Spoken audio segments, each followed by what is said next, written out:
नमस्कार दोस्तों, मैं हूं अमित और आज मैं आप लोगों से वो बालक के बारे में बात करूंगा जिसने 13 साल की उम्र में घर छोड़ा और भगवान के प्रेम में खो गया।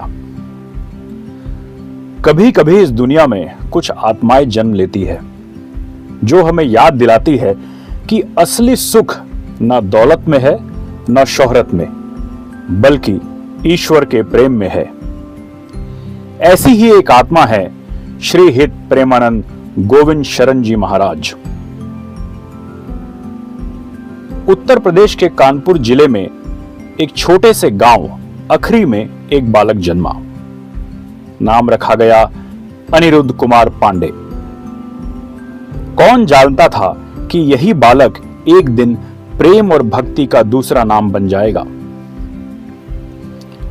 घर में भक्ति का माहौल था।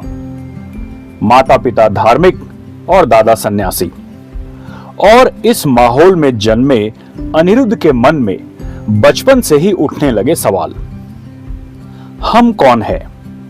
जीवन का असली अर्थ क्या है? सिर्फ 13 साल की उम्र में उस बालक ने एक ऐसा निर्णय लिया जो शायद आज के जमाने में कोई सोच भी ना सके। उसने घर छोड़ दिया और भगवान की खोज में निकल पड़ा।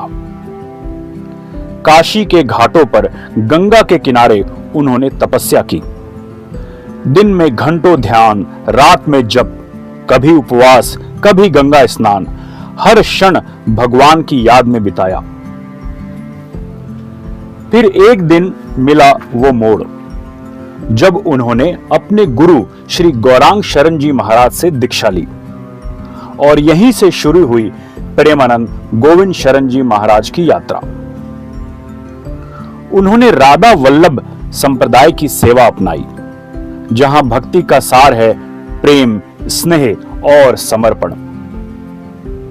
महाराज जी कहते हैं कि प्रेम के बिना भक्ति नहीं होती और भक्ति के बिना भगवान नहीं मिलते। आज प्रेमानंद जी महाराज न सिर्फ वृंदावन में बल्कि पूरी दुनिया में अपने प्रवचनों से लोगों के दिलों को छू रहे हैं। उनकी आवाज में जो मिठास है वो आत्मा को शांत कर देती है। दोस्तों, मैं जब भी प्रेमानंद जी महाराज को सुनता हूं तो ऐसा लगता है जैसे समय थम गया हो। उनके शब्द हमें सिखाते हैं कि भगवान दूर नहीं, वो हमारे भीतर ही हैं। आज की तेज भागती दुनिया में अगर कोई हमें ठहराना सिखा सकता है तो वो है प्रेमानंद जी महाराज, क्योंकि उन्होंने अपने जीवन से दिखाया है कि जहां प्रेम है वहीं परमात्मा है।